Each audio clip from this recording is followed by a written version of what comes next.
গ্রামের একটা ছোট্ট বাড়িতে ৮ বছরের মেয়ে জান্নাতুল থাকে।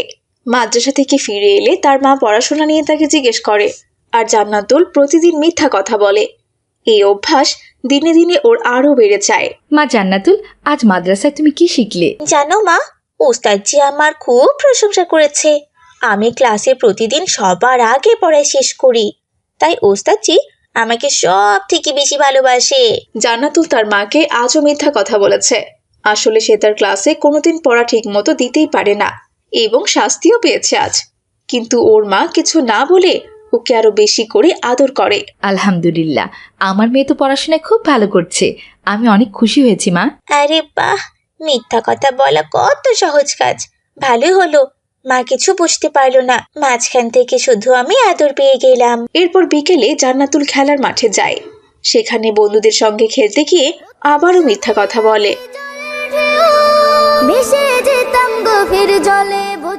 জান্নাতুল, তুই কি আজকে বাংলাদেশের ক্রিকেটের খবর জানিস? হ্যাঁ, আমি বাংলাদেশের পুরো ম্যাচ দেখেছি টিভিতে। বাংলাদেশ দুর্দান্ত ভাবে জিতেছে। বন্ধুরা তার কথা বিশ্বাস করে নেয়।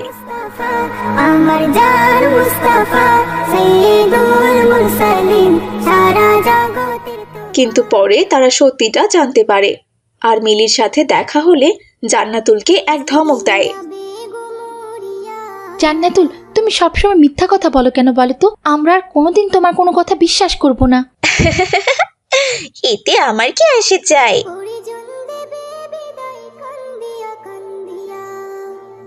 কয়েকদিন পর মাদ্রাসায় ওস্তাদজি একটি হাদিস শেখান। তিনি বলেন, রাসূল সাল্লাল্লাহু আলাইহি সাল্লাম বলেছেন, তোমরা অবশ্যই মিথ্যা কথা বলা থেকে বিরত থাকো, কেননা মিথ্যা মানুষকে পাপের দিকে নিয়ে যায়, আর পাপ মানুষকে নিয়ে যায় জাহান্নামের দিকে।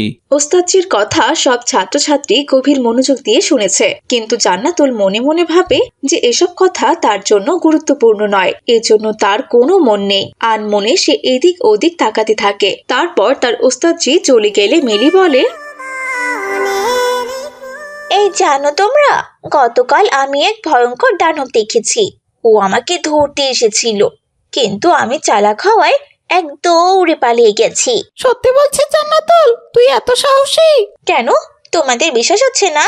বিশ্বাস না করলে আমার কোনো কিছুই করার নেই, তবে এটাই সত্যি। এভাবেই সে সবাইকে একটার পর একটা মিথ্যা কথা বলতে থাকে।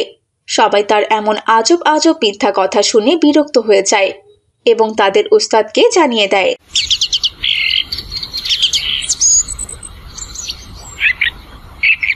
পরদিন ওস্তাদজি রেগে মেগে জান্নাতুলকে তার মিথ্যা কথা বলার জন্য শাস্তি দেন এবং বলেন, শোনো জান্নাতুল, মিথ্যা কথা বলা মহাপাপ। এটি আল্লাহর কাছে অত্যন্ত অপছন্দনীয় শব্দ। তুমি কি জানো, কিয়ামতের দিন মিথ্যাবাদীদের জন্য কঠিন শাস্তি অপেক্ষা করছে? উস্তাদজির কথায় জান্নাতুল ভীষণ ভয় পায়, কিন্তু সে তার অভ্যাস ছাড়তে পারে না। জান্নাতুল অনেকবার তার মিথ্যা কথা বলার অভ্যাস ত্যাগ করতে চাইলেও পুরোপুরি বদলাতে পারে না। একদিন বিকালে তার মা তাকে দোকান থেকে দুধ আনতে বলে। মা জান্নাতুল, আমাকে একটু দোকান থেকে দুধ এনে দে মা। হ্যাঁ মা, আমি এক্ষুনি এনে দিচ্ছি, তুমি আমাকে টাকা দাও। এই নাও মা টাকা, সাবধানে যেও আর তাড়াতাড়ি ফিরে এসো। এরপর জান্নাতুল টাকা নিয়ে দুধ আনতে চলে গেল। পথিমধ্যে জান্নাতুল দেখলো তার বন্ধুরা খেলা করছে। ওদের দেখে জান্নাতুল দুধ কেনার কথা ভুলে যায় আর খেলা করতে শুরু করে।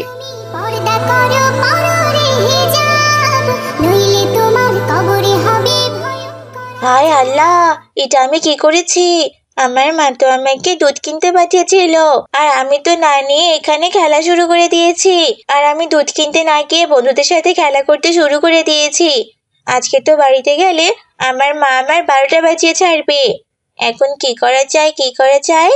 এই কথা বলে জান্নাতুল ভাবতে লাগলো এখন সে কি করবে। তখনই তার হঠাৎ মনে পড়ে গেল, আরে দূর, আমি এত চিন্তা করছি কেন? মাকে গিয়ে মিথ্যা কথা বলে দিলেই তো হলো। আমি তো আবার মিথ্যা কথা বলাতে 100তে 100।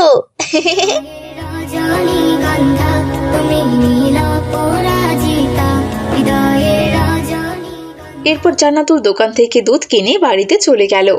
এত দেরিতে দুধ নিয়ে আসায় তার মা তাকে বলল, কি ব্যাপার, দুধ আনতে এত দেরি হলো কেন মা? আসলে মা, কি বলবো তোমাকে, দোকানে খুব ভিড় ছিল, পুরো লম্বা একটা লাইন পড়ে গিয়েছিল, এই জন্যই দেরি হয়ে গেছে। এখানে আমার দোষ কি বলো? কি বলিস মা? এই গ্রামের দোকানে দুধ কিনতে লম্বা লাইন পড়ে যায়? আমি তো এর আগে কখনো দেখিনি। তাহলে মা তুমি কি বলতে চাইছো? আমি তোমাকে মিথ্যা কথা বলছি? তোমার মেয়েকে তুমি বিশ্বাস করো না? না রে মা, আমি সেই কথা বলছি না। আচ্ছা ঠিক আছে মা, দে দুধগুলো দে। এবং দুধ নিয়ে গিয়ে রান্নার প্রস্তুতি শুরু করে। কিন্তু জান্নাতুলের ভাগ্য খারাপ, তুমি থাকবা কতদিন এই মিছে দুনিয়ায়, তুমি কারণ তার মা দুধ ফোটাতে গিয়ে দেখে দুধে পানি মেশানো। এটা দেখে ওর মা তো রেগে মেগে দোকানে গিয়ে অভিযোগ জানায়। কি ব্যাপার দোকানদার ভাই, এই দেখেন তো দুধের কি অবস্থা। 1 কেজি দুধ পুরোই নষ্ট। আপনি কি আজকাল দুধে পানি মেশানো শুরু করেছেন নাকি? কি বলেন ভাবি? জান্নাতুল তো মাত্র আধা কেজি দুধ নিয়ে গিয়েছিল। অতটুকুই দুধ ছিল আমার দোকানে। এখানে দুধ দেখে তো মনে হচ্ছে 1 কেজির বেশি হবে। এত দুধ তো ওকে আমি দেইনি। কি বলছেন দোকানদার ভাই? জান্নাতুল তো সেই বিকাল থেকে আপনার দোকানে লাইন ধরে সন্ধেবেলা দুধ নিয়ে বাড়ি ফিরল, আর আমি তো ওকে 1 কেজি দুধের টাকাই দিয়েছি। লাইন? কি বলেন ভাবি? আমার দোকানে আবার লাইন কোত্থেকে পেলেন? আমি তো সারাদিন কাস্টমার খুঁজেই পাই না ভাবি। দোকানদারের এমন কথা শুনে জান্নাতুলের মা বুঝতে পারে যে জান্নাতুল আবারও তাকে মিথ্যা কথা বলেছে। এরপর সে বাড়ি গিয়ে তার মেয়েকে বলে, কাঁদি না কেন তোমরা বলতে পারো। জান্নাতুল, আমি দোকানদারের কাছে গিয়ে সবকিছু জেনেছি। তুমি কেন মিথ্যা কথা বলছিলে? মা আমি আসলে ভয় পেয়ে গিয়েছিলাম, তুমি রাগ করবে বলে আমি মিথ্যা কথা বলেছি। জান্নাতুল, তুমি কি জানো আল্লাহ মিথ্যাবাদীতে পছন্দ করেন না? তুমি ভয় পেলে মিথ্যে কথা বলবে? আল্লাহর কাছে গিয়ে কি উত্তর দিবে বলো তো? এরপর জান্নাতুল মাথা নিচু করে চুপ থাকে, আর তার মা তাকে একটি গল্প বলে। শোনো মা, রাসূলুল্লাহ সাল্লাল্লাহু আলাইহি সাল্লাম বলেছেন, মুমিনদের মধ্যে সব ধরনের গুণ থাকতে পারে, কিন্তু সে কখনো মিথ্যেবাদী হতে পারে না। আর যে মিথ্যে কথা বলে সে কখনো মুমিন হতে পারে না। আর যে মুমিন হতে পারবে না সে কোনোদিন জান্নাতে প্রবেশ করতে পারবে না। মায়ের এমন কঠিন কঠিন কথা শুনে জান্নাতুল সত্যিকারের অনুশোচনা অনুভব করে। পরের দিন জান্নাতুল তার বাবার একটি কলম নিয়ে, কারণ কলমটি তার খুব পছন্দ হয়েছিল, আর তার বাবার কাছেও কলমটি খুবই গুরুত্বপূর্ণ ছিল। আকাশে উড়ে উড়ে যায় পর্বত চূড়া হয়ে আড়ালে না বাবা, তোমার কলম কোথায়? আমি কি করে জানবো বলো? এবার তার বাবা আরও রেগে যায় এবং কলম খোঁজাখুঁজি করতে শুরু করেন। কিছুক্ষণ পর কলমটি জান্নাতুলের ব্যাগে পাওয়া যায়। তুমি কেন এমনটা বললে জান্নাতুল? আজকাল কি মিথ্যা কথা বলা কি তোমার স্বভাব হয়ে গেছে নাকি? বাবা আমি জানি মিথ্যা কথা বলা মহাপাপ, কিন্তু আমি ভয় পেয়ে গিয়ে বারবার মিথ্যা কথা বলে ফেলি। ভয়? কিসের ভয়? আল্লাহর ভয় যদি তোমার মনে থাকতো তাহলে তুমি জীবনে কখনো মিথ্যা কথা বলতে না। রাসূল সাল্লাল্লাহু আলাইহি ওয়াসাল্লাম বলেছেন, মুমিনরা কখনো মিথ্যা কথা বলে না। কথায় কথায় মিথ্যা কথা বলা এটা মুনাফিকের লক্ষণ, বুঝেছো? এরপর জান্নাতুল অনুশোচনা অনুভব করে, কিন্তু তার মধ্যে কোনো পরিবর্তন আসে না। একদিন জান্নাতুল খেলার সময় গাছ থেকে পড়ে যায় এবং তার হাতে ভীষণ ব্যথা পায়। সে কাঁদতে কাঁদতে বাড়িতে ফিরে আসে। তার মা তাকে জিজ্ঞেস করেন কি হয়েছে, কিন্তু জান্নাতুল আবারও মিথ্যা কথা বলে। কি হয়েছে মা? মা রাহাত আমাকে ধাক্কা দিয়ে ফেলে দিয়েছে, আমি কিচ্ছু করিনি মা। এরপর জান্নাতুলের মা রাগ করে রাহাতের বাড়িতে গিয়ে তার মাকে বলে, কি ভাবি, আপনার ছেলে আমার মেয়েকে গাছ থেকে ফেলে দিয়ে হাতে ব্যথা দিয়েছে কেন? ওর হাতটা তো ভেঙেও যেতে পারতো। কি বলছেন কি ভাবি আপনি? রাহাত তো আজকে খেলতেই যায়নি। তাহলে কি আমার মেয়ে মিথ্যা কথা বলেছে? বলতেও পারে ভাবি, আপনার মেয়ে জান্নাতুল তো কথায় কথায় মিথ্যা কথা বলে, ওর স্বভাবই তো মিথ্যা কথা বলা। এটা নিয়ে জান্নাতুলের মা আর রাহাতের মায়ের মধ্যে তুমুল ঝগড়া লেগে যায়। তখন সেখানে অন্য বাচ্চারা এসে বলে যে জান্নাতুল নিজেই কাছ থেকে পড়ে গিয়েছে, কেউ ওকে ধাক্কা দেয়নি। তারপর জান্নাতুলের মা রাগ করে বাড়িতে চলে আসে আর তার মেয়েকে বলে, জান্নাতুল, তুই কি জীবনেও ভালো হবি না? তোর জন্য আমাকে আর কত অপমানিত হতে হবে বলতো? তুই সবসময় মিথ্যা কথা বলিস, তোর জন্য আমি কারো কাছে গিয়ে মুখ পাই না। এই অভ্যাসটাই তোর জীবনটা নষ্ট করে ফেলবে। কিন্তু জান্নাতুল তার মায়ের কোনো কথারই উত্তর দেয় না। সে চুপচাপ দাঁড়িয়ে কথাগুলো শুনতে থাকে। এরপর রাত হয়ে যায়। রাতে জান্নাতুল দুঃস্বপ্ন দেখে, সে ভয়ে চিৎকার করে ওঠে। তখন তার মা এসে তাকে শান্ত করে। জান্নাতুল, ভয় পেয়েছিস মা? দুঃস্বপ্ন দেখেছিস তাই না মা? হ্যাঁ মা, আমি স্বপ্নে দেখেছি কিয়ামতের দিন আমার মিথ্যার জন্য আমি শাস্তি পাচ্ছিলাম। আল্লাহ আমাকে জাহান্নামে পাঠাচ্ছিলেন জানো। মারে, তোকে আমি আগেই বলেছিলাম, কিন্তু তুই আমার কোনো কথাই শুনিসনি। আল্লাহর কাছে মাফ চারে মা। মিথ্যা কথা বলার শাস্তি অনেক কঠিন। আল্লাহ বলেছেন যে মিথ্যা কথা বলে সে কোনোদিন আমার নিকটবর্তী হতে পারবে না।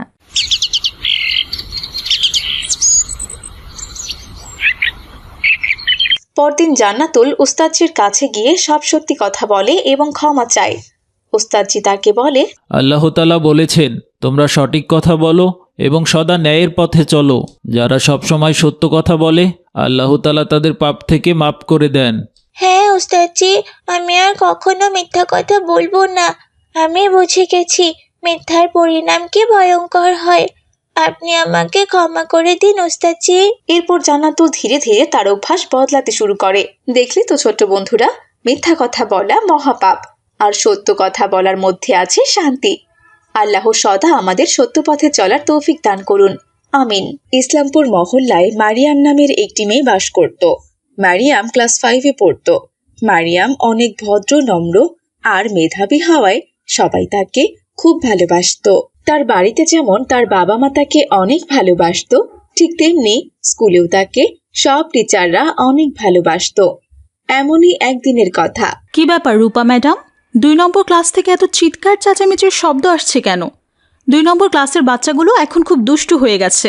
আপনি একটু গিয়ে ওদেরকে ধমক দিয়ে আসুন তো। ম্যাডাম, আমি গিয়ে ধমক দিলে কিছুক্ষণের জন্য ওরা হয়তো চুপ হয়ে যাবে, কিন্তু আমি চলে আসার পর আবারও চিৎকার চেঁচামেচি করবে। আজকালকার বাচ্চাদের কোনো কিছু আবার বলাও যায় না ম্যাডাম, আর বললেও কথা শোনে না। তাহলে তুমি এক কাজ করো রূপা, ওদের ক্লাস নাও। কিন্তু ম্যাডাম, ওদের ক্লাস তো 10:30টায় শুরু হয়, আরো আধা ঘন্টা বাকি আছে। আমি বরং এক কাজ করি, ওই ক্লাসে হট্টগোল সামলানোর দায়িত্বটা আমি মারিয়ামকেই দিয়ে আসি। ও খুব ভালোভাবে দায়িত্বটা পালন করবে, তাহলে হয়তোবা সবাই চুপ থাকবে। এই বলে রূপা ম্যাডাম মারিয়ামদের ক্লাসে চলে যায়। পর্দা করো পররে হিজাব, নইলে তোমার কবরে হবে আসসালামু আলাইকুম ম্যাডাম। ওয়ালাইকুম আসসালাম। শোনো মারিয়াম, তোমাদের ক্লাসে অনেক চিৎকার চেঁচামেচি শোনা যাচ্ছে, আর প্রিন্সিপাল ম্যাম তোমাদের ক্লাসের সবাইকে সাইলেন্ট হতে বলেছে।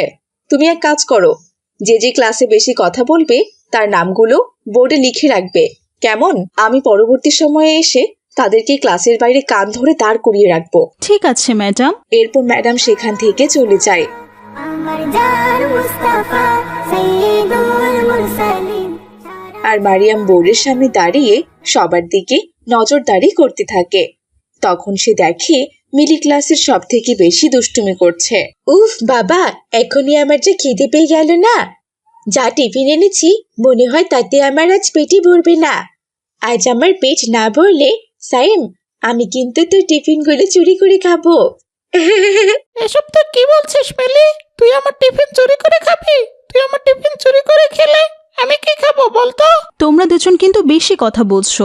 এরপর আর একবার কথা বললে কিন্তু আমি তোমাদের নাম বোর্ডে লিখে রাখবো। ম্যাডাম বারবার করে বলেছে ক্লাসে সাইলেন্ট থাকতে। তোমাদের যদি কথা বলতেই হয় তাহলে আস্তে কথা বলো। ক্লাস ক্যাপ্টেনের দায়িত্ব পেয়ে নিজেকে থানার পুলিশ ভাবতে শুরু করেছে। তোকে কি আমি ভয় পাই নাকি? হ্যাঁ, আমি তোকে একদম ভয় পাই না, বুঝেছিস তো? ঠিক আছে, আমি তাহলে তোমাদের দুজনেরই নাম লিখছি। এ কি মরিয়ম, তুই আমার নাম লিখবি কেন? সব কথা তো মিলি বলেছে। এই মিলি, তুই আমার সাথে আর কথা বলবি না। তোর জন্য এখন আমাকেও শাস্তি পেতে হবে। সব সময় তুই ক্লাসে হট্টগোল করিস। মরিয়ম, দয়া করে তুই আমার নামটা আর লিখিস না রে। তাছাড়া আমি তোর খুব ভালো একজন বন্ধু। তুই বন্ধু হয়ে আমার এত বড় ক্ষতি করতে পারবি বল? আচ্ছা ঠিক আছে সায়েম, আমি তোর নাম লিখবো না, আমি শুধু মিলির নামটাই লিখছি। কেন? তুই শুধু আমার নাম কেন লিখবি রে? সাইমো তো কথা বলেছে, লিখলে দুজনের নামই লিখতে হবে। ওর নাম না লিখলে আমার নামও তুই লিখতে পারবি না। আর যদি তুই আমার নাম লিখেছিস তাহলে আমি ম্যাডামকে বলে দিব যে তুই সাইমের নামটা লিখিস নি। ঠিক তখনই ক্লাসে ম্যাডাম চলে আসে। এবার বলো তো মিলি, কে কে ক্লাসে কথা বলেছে? নামগুলো লিখে রেখেছো তো? আসলে ম্যাডাম, আপনি সবাইকে চুপ থাকতে বলে গিয়েছিলেন বলে কেউ আর কোনো কথা বলেনি, তাই আমি কারো নাম লিখিনি। যাক, তোমরা তাহলে বেশ ভদ্র হয়েছো। তুমি যাও মারিয়াম, সিটে গিয়ে বসো, আমি ক্লাস নেব এখন। ভেসে যেতাম গভীর জলে। বাচ্চারা, সবাই বাংলা বই বের করো। এভাবে রূপা ম্যাডাম সবার ক্লাস নিতে থাকে। তারপর সেদিনের মতো স্কুল ছুটি হয়ে যায়।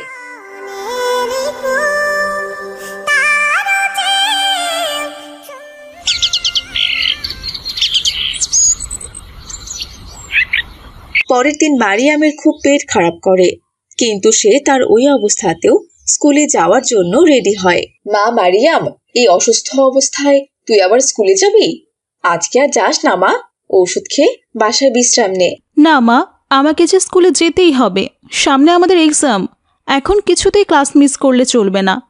তার উপর ম্যাডাম আমাকে আবারও ক্লাস ক্যাপ্টেনের দায়িত্ব দিয়েছেন। আমি না গেলে ক্লাসে অনেক হট্টগোল হবে মা। ঠিক আছে মা, তুই যখন এত করে বলছিস তাহলে যা।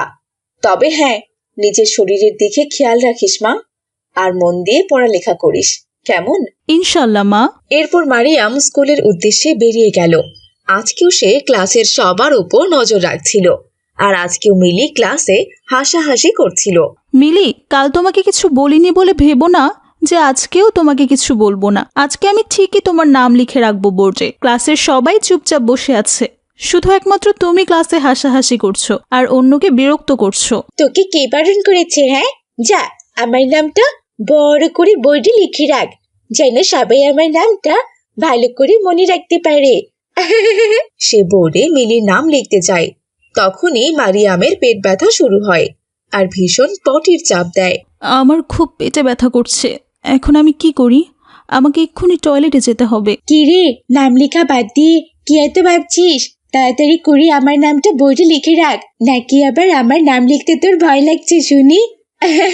মিলির এমন কথা শুনে ক্লাসের সবাই হা হা করে হেসে ওঠে, কিন্তু সে আর পটির চাপ সামলাতে পারল না, তাই সে সেখানেই পটি করে দেয়। ওই দেখ দেখ, আমাদের ক্লাসের ব্রিলিয়েন্ট ছাত্রী, আমাদের ক্লাস ক্যাপ্টেন, ক্যাপ্টেন্সি করতে করতে ক্লাসে পটি করে দিয়েছে। এই যা যা, তোরা ম্যাডামকে ডেকে নিয়ে আয়, ম্যাডাম দেখুক তার পছন্দের ছাত্রী ক্লাসে পটি করে দিয়েছে। সবার এমন হাসাহাসি এবং তুচ্ছতাচ্ছিল্য কথা শুনে মারিয়াম খুব লজ্জা পেয়ে যায়, আর ম্যাডাম আসার আগেই সে টয়লেট থেকে ফ্রেশ হয়ে বাড়িতে চলে আসে।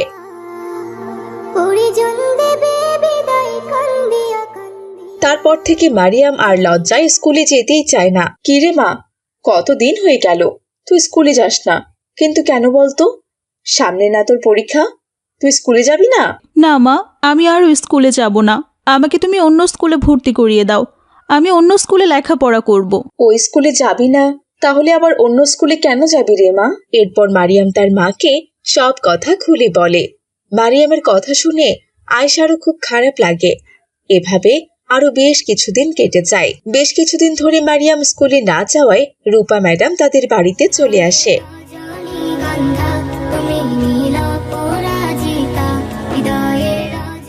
কি ব্যাপার মারিয়াম, তুমি স্কুলে যাও না কেন? ম্যাডাম, আমি আর স্কুলে যাব না। তা বললে কি আর হয় নাকি মারিয়াম? তুমি আমাদের স্কুলের গর্ব, তুমি অন্য স্কুলে কেন যাবে বলো তো? তুমি বেশ কিছুদিন থেকে স্কুলে আসছিলে না, তাই আমি তোমাকে নিতে চলে এলাম। ম্যাডাম, আমাকে আপনি ক্ষমা করে দিন, আমি ইচ্ছে করে ক্লাসে পটি করিনি ম্যাম। বিশ্বাস করুন, আমি সত্যি অসুস্থ ছিলাম, আমার পেট খারাপ করেছিল। আরে তুমি এত ভয় পাচ্ছ কেন? আমি কি সে কথা বলেছি? তোমার মা আমাকে ফোন করে সবটা বলেছে, আমি সবটা জানি। সেদিন তোমার পেট খারাপ ছিল, আর তোমার মা তোমাকে স্কুলে যেতে নিষেধ করেছিল, কিন্তু তুমি শোনোনি। এজন্য সবসময় বড়দের কথা শুনতে হয়, বুঝেছো? যাই হোক, তুমি তো ওসব কিছু ইচ্ছে করে করোনি। চলো ক্লাসে যাবে, চলো। এরপর মারিয়াম ম্যাডামের অনেক অনুরোধে স্কুলে যায়, আর মিলি তাকে দেখে হাসতে লাগে। ওই দেখো দেখো, আজকে আমাদের ক্লাসে কে এসেছে? স্কুলে পটি করা স্টুডেন্ট এসেছে। কই, আমারও তো আজ কদিন থেকে পেট খারাপ, আমি তো স্কুলে পটি করি না। আর তুই সেদিনকে না নিজেকে কন্ট্রোল করতে পারলি না, ক্লাসে কি না পটি করে দিলি। কিন্তু মিলি এভাবে হাসতে হাসতে সেও ক্লাসে পটি করে দেয়। তখন সবাই তাকে দেখে হাসতে লাগে, আর সে দৌড়ে ক্লাস থেকে চলে যেতে ধরে। কোথায় যাচ্ছ মিলি? এতে লজ্জা পাওয়ার কিছু নেই, মানুষ অসুস্থ হতেই পারে। চলো, আমি তোমাকে টয়লেটে নিয়ে যাচ্ছি, সেখানে তুমি ফ্রেশ হয়ে বাড়িতে চলে যেও, আর আমি ম্যাডামকে বলবো আমাদের পাশের রুমে ক্লাস নিতে। তোমার অসুস্থতার সময় আমি তোমাকে দেখে হাসাহাসি করেছি মারিয়াম, আর তুমি কি না আমার বেলায় আমাকে সাহায্য করছো? আমাকে তুমি ক্ষমা করে দিও মারিয়াম, আমি আর কখনো কারোর সাথে দুষ্টুমি করব না, কারো অসুস্থতা নিয়ে আর মজা করব না। আলহামদুলিল্লাহ, এ তো খুবই ভালো কথা মিলি। যাই হোক, এবার তাড়াতাড়ি চলো, তুমি ফ্রেশ হবে। এরপর মারিয়াম মিলিকে নিয়ে ওয়াশরুমে চলে যায়, আর মিলি ফ্রেশ হয়ে বাড়িতে চলে আসে। তো বন্ধুরা, বুঝলে তো, তোমার আর তোমার বন্ধুদের সাথেও হঠাৎ করে এমন ঘটনা ঘটে যেতে পারে। তাই এগুলো নিয়ে কখনোই মজা করবে না। আমরা যতটুকু পারবো সবসময় অসুস্থ ব্যক্তিকে সাহায্য করার চেষ্টা করব, ইনশাল্লাহ। আজ তাহলে এই পর্যন্তই। ভালো থেকো তোমরা। আসসালামু আলাইকুম ওয়া রাহমাতুল্লাহ।